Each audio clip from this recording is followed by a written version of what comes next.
By far the best line in his entire video is that bearded dads are going to love New World.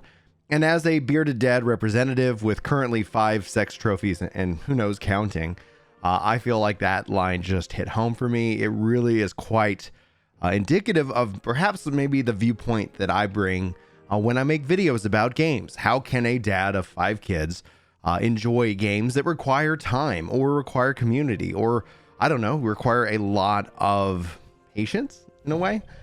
Guys, welcome to the channel. My name's Brian. If you're new around here, be sure to like and subscribe. If you haven't already, join the elite 24% of the legends out there that already have. That's what you get for subscribing, free titles, and sometimes compliments at the start of these videos. Today, we're diving into Asmon's review of New World. I went ahead and watched it. I've got a couple of bullet points, so you might see me kind of look past the camera just so that I can make sure I kind of talk about all the different points that he has made, especially as it relates to New World. It's an incredible video. It's linked in the description, and you should absolutely go give it a watch when you get the time. I'm also dealing with some kind of cold that does not want to seem to go away, so I might sound a little bit congested, or I might sound a little bit sexy. I don't know. I'll let you guys decide. But I want to talk about what Asmon thinks about New World and provide my perspective as somebody with 105 hours publicly in this game. I've played obviously the alphas, the betas on a private server, and more of that.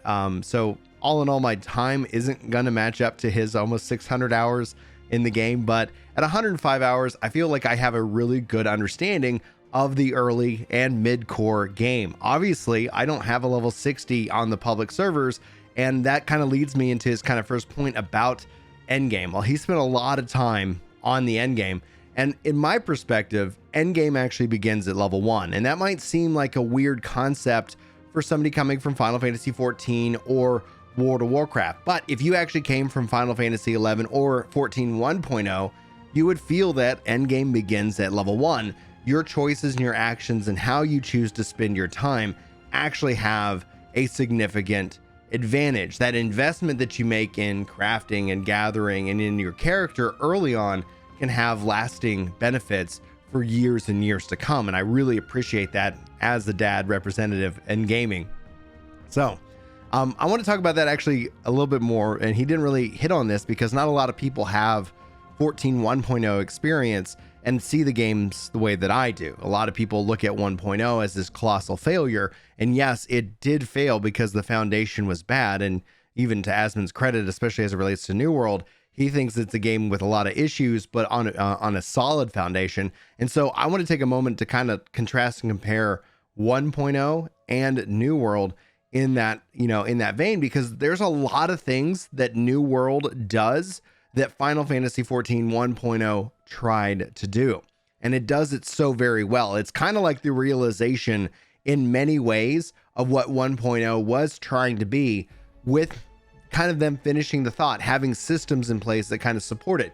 Yes, Asmon's right. Like, there are definitely bugs. And one of the things that he praises the team for, rightfully so, is in regards to their communication, is regards to them actually fixing issues. And obviously, we're getting ready this week or maybe next week to have our first major update, which will introduce new weapons, and who knows what else we'll expect to see over the course of time as it relates into what I'm feeling is what they're shooting for is about a 3-month cycle. Obviously, November is a 2-month cycle, but I kind of count in that 1-month delay that they were already kind of like building towards this in the first place. But solid foundation, buggy game. All right. If you guys, if anybody out there played in 1.0, sound off in the comments, because I'm sure that you and I have a similar experience. But 1.0, there was a lot of things that you had to do. Like if you wanted to get loot from Ifrit, like the trial fights, you had to go farm up in the open world the items to basically get a key that got you the treasure chest. You could still go into the content, but in order to be eligible for the rewards, you had to have this, cohesion between the instanced world and the open world. And what we've seen with 2.0, and even I can't speak to World of Warcraft as much, but overall, when we look at certain MMOs, we've seen them go more into the focus and the priority on instanced. And so you see kind of a less dependence on the open world, which is unfortunate, because if you look at Final Fantasy 14's open world now, it's freaking gorgeous. And one of the things that like hits this home is you look at Eureka, and even Zadnor as part of the new endgame zones in Shadowbringers. These are incredible zones. They're beautiful. I love spending time in them. And I also love spending time in the 1.0, like the 2.0, 3.0, 4.0 zones. I just wish there was more reason to do so. I think New World did that really well. I think 1.0 did that actually really well as it relates to that. 1.0 also had this concept of, obviously, like, your class was based off the weapons and gear that you equip. Now, we eventually went and abandoned that with the job system and more, but it's still interesting to see kind of that free-flowing decision-making about abilities really, I think, utilized here. And then obviously when we get the Void Gauntlet here, like this week or next week, that's going to end up bringing in whole new options for the sandbox, which is really exciting to see. But anyway, I digress. I see a lot of things that are similar to 1.0, just without the issues. And you might say, yes, New World has issues. Not what 1.0 had. Like, foundationally, the game is very playable. It's very stable. It performs really well in terms of, like, getting connected and not having massive amounts of lag spike or menu lag. Menu lag was a thing that really was a hard thing to kind of get around in 1.0 right at the start. They eventually fixed that as a part of their November update.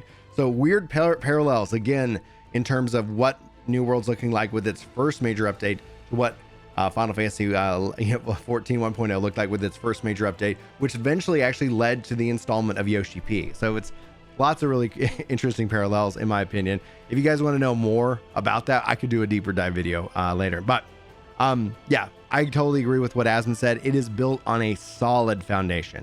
And what I mean by that is that some people view MMOs like they're set in stone in time, because that's how game reviews typically have worked in the past. And so we've seen game reviews really suffer when you don't obviously account for updates. And so there's the argument that how a game launches is how it should always be defined, because that's what they release. That's the piece of art. They release their painting, and so I get that, but I don't agree with it, because in a world of online and updated games, these things get updated. The counterpoint and the real human example is that humans traditionally will accept the first thing they hear and then move on. It's one of the things that we see with cancel culture, and it's one of the things we see with so many other, like, online issues, is that it's not really a new issue. It's just a fact of how our human brains, our lizard brains is a funny way of, I've heard people express it, work. We usually are trained to accept the first bit of information and then move on. So for somebody's first impression, and that's why it's also very important to have those first impressions.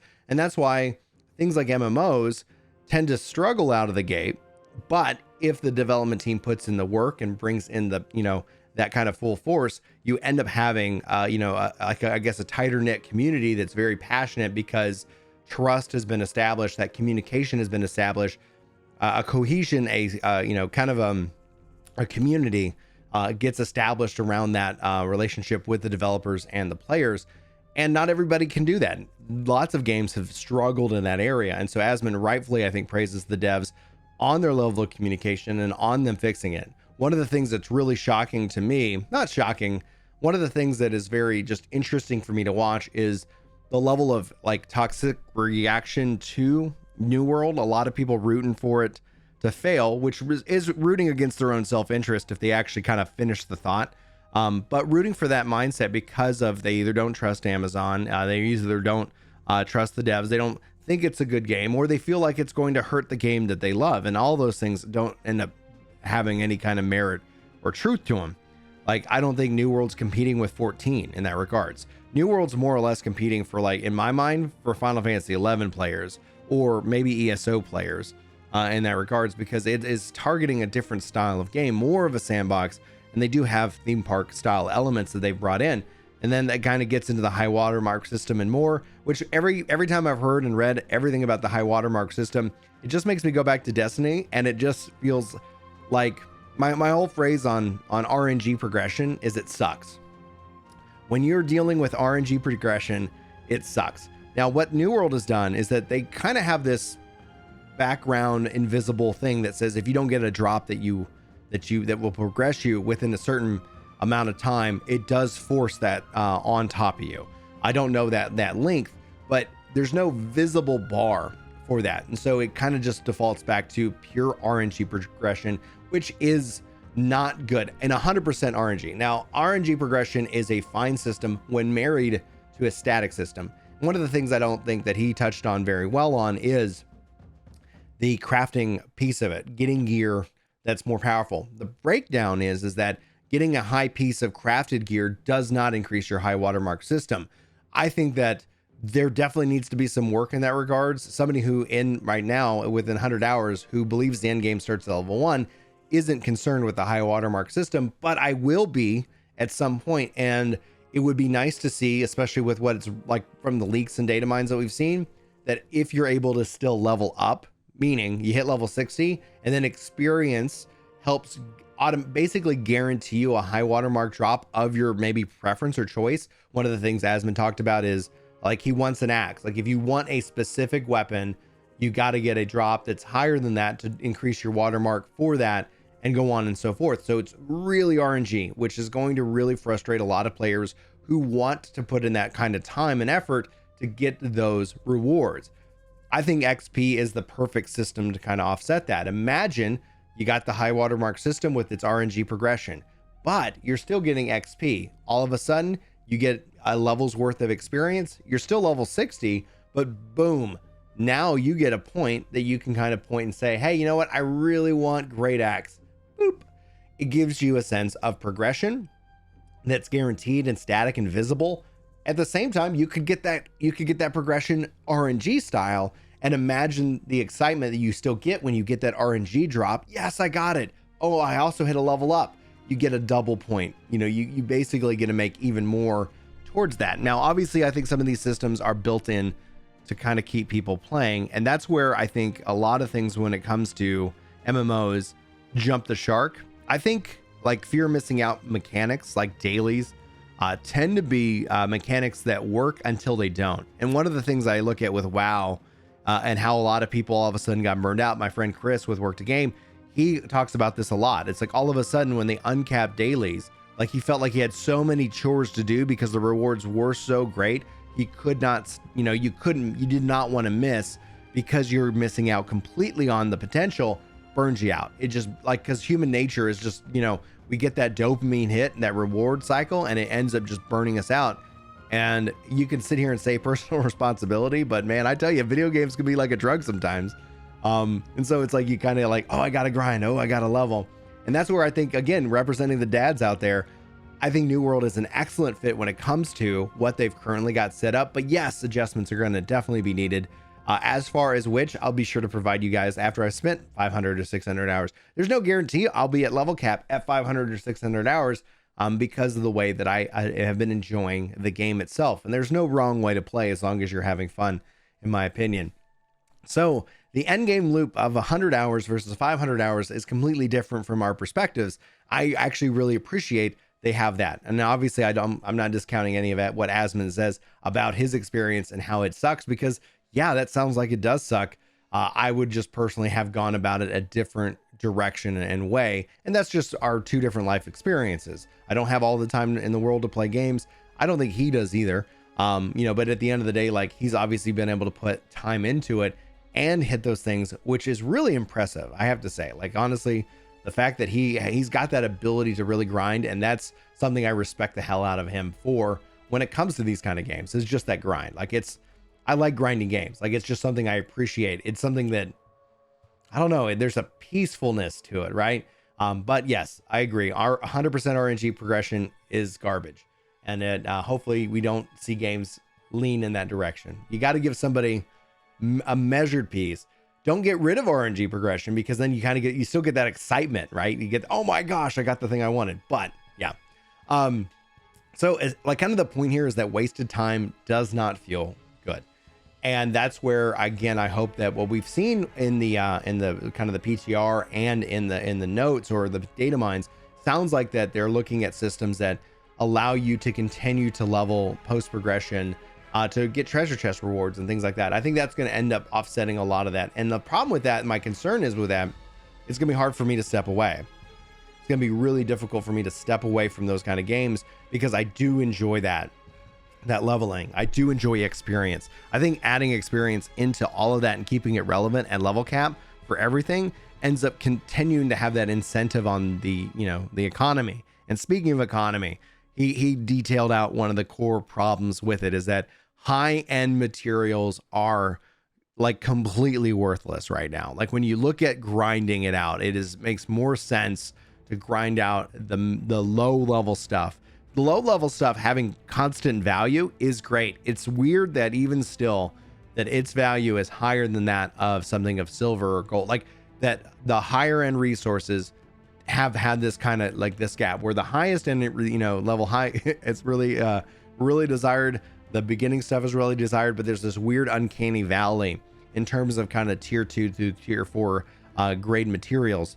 And they need to figure out a way of doing that. It sounds like from like the PTR and the notes that the experience rewarded for those kind of items is going to be going up dramatically, which I think is a really good thing. But I think if you're listening to this video before the big major patch, your best bet is to grind out on low level materials, and I leave the choice up to you. It's not really fun making constant low level materials, so it's a bit strange that we still have that in place, but hopefully we see that kind of shift and that balance change over time.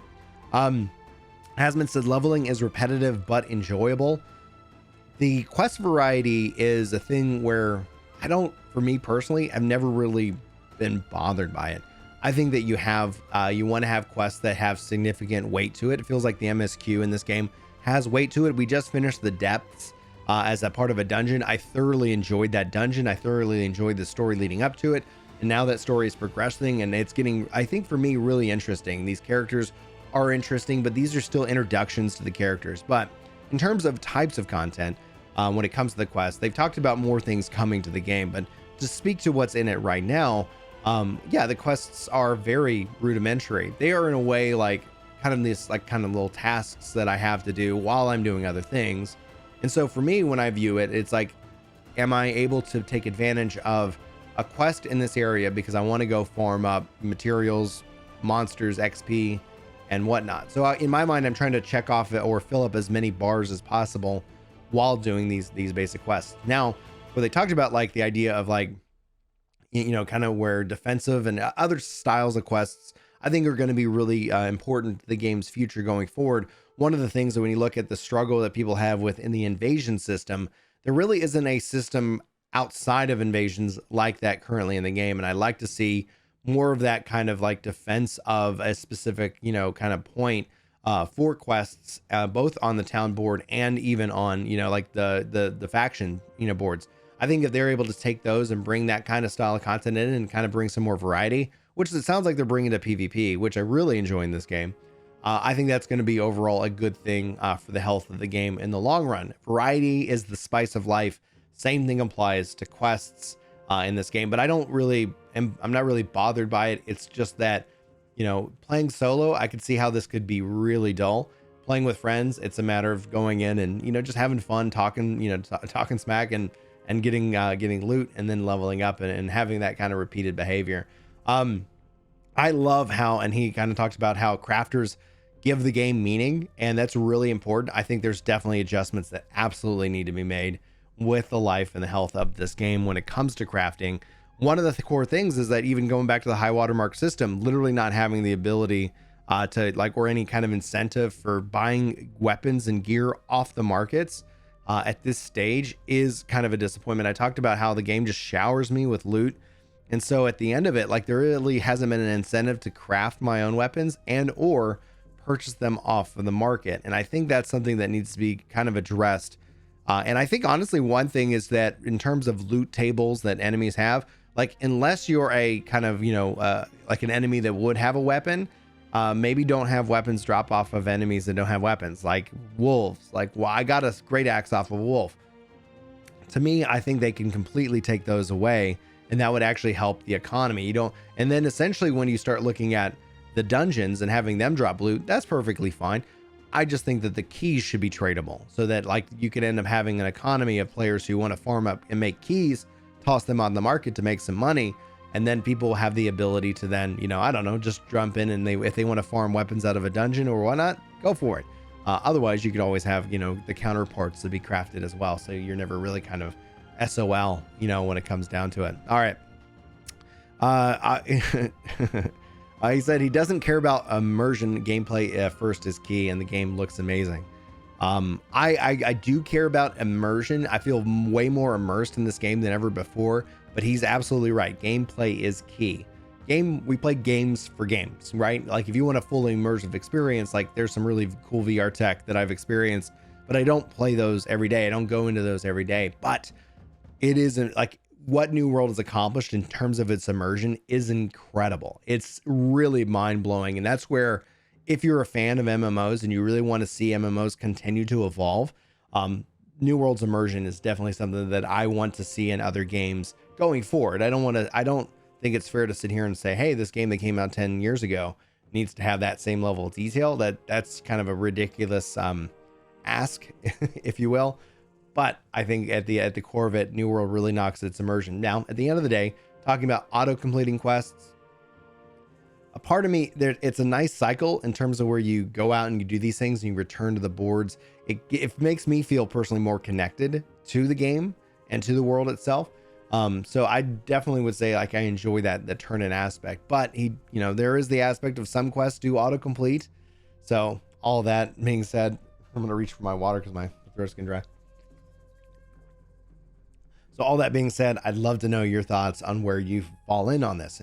Maybe it's certain types of quests that are auto-completed. Hey, you did this. Thank you very much. But there's a part of me that it's fun to go to the board and have as many quests turn in as possible and see that number and that boom kind of fire off and all at once, as opposed to like when things specifically get completed.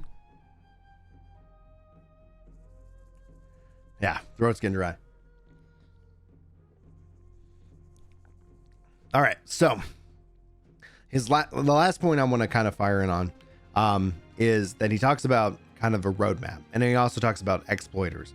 And it's important that New World devs continue to beat down that, because if we become a game that is purely like driven by exploit, then essentially if you're not exploiting, then you're doing it wrong. And so it's really good that the devs have cracked down on those issues, but it's still going to be a battle. And so as they find those things, I think, it's going to be important for me who wants to play this game and watch that people who intentionally break and take advantage of bugs for their own benefit at the detriment of others, obviously find that level of, kind of punishment, whatever that ends up being.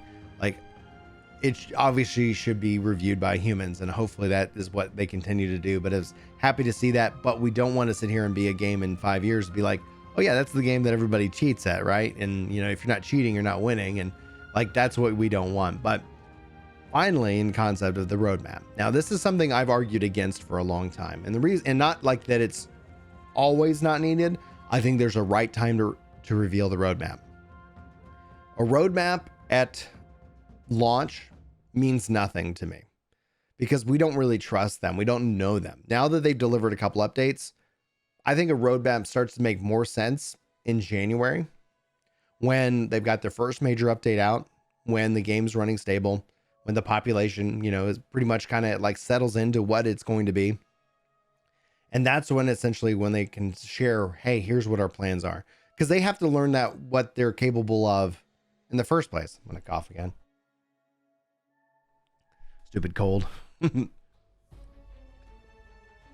So, people have called for a roadmap at the start, but I just think that would be more fuel for the fire of, hey, they didn't deliver on this, right? Hey, they did not do that. What they do is they deliver the Void Gauntlet, they do this, all these things, and then essentially they have a real look at when they think they can get things done. Not so much in a, like, we want the ideal scenario, the worst case, like, hey, we think, by next year we'll have the Desert Zone out. Cool. Oh, guess what, guys? It was ready in February. Even better. Kind of expectation setting is going to be the balance of what a roadmap is in this regards. So at the start, I've been anti-roadmap because it wouldn't help them. It could only hurt them. Because essentially people don't know what they are, who they are, and what the game is. But now that people start to establish, like, hey, this is what this game is, whether it's for me or not, that's up to you. Then essentially you get your core base, and then you communicate that roadmap to them. Get them excited about stuff that you can deliver. Because a roadmap undelivered is just broken promises across the board, and that only hurts trust. That only hurts the players and the devs and everybody. Like, so that's kind of where, like, my view on the roadmap will shift when we start getting into January, February, because then it's important, because then you should have a really good gauge of what you can do, when you can do it by, and then you can share those plans with the community. And then that way we have something to look forward to, and communicate to other players. Like, hey, are you looking forward to X, Y, and Z? Come on back down at, in July. Kids are screaming. That means it's time to end the video. Guys, thanks so much for watching, listening, and being here. Hopefully you enjoyed. Let me know what you think in the comments below. Thanks for being awesome, and I hope to see you in my next video. Go check Asmon's video out. He does a really good job, and I think he makes some really good points that I didn't necessarily make here, but I'd always love your thoughts. Any and all, sound off in the comments below. Till next time, guys. Take care. Friendly, fun, and optimistic community, baby. Coming from an MMO community filled with toxicity, this is an amazing breath of fresh air. Keep it up, baby. Oh, yeah.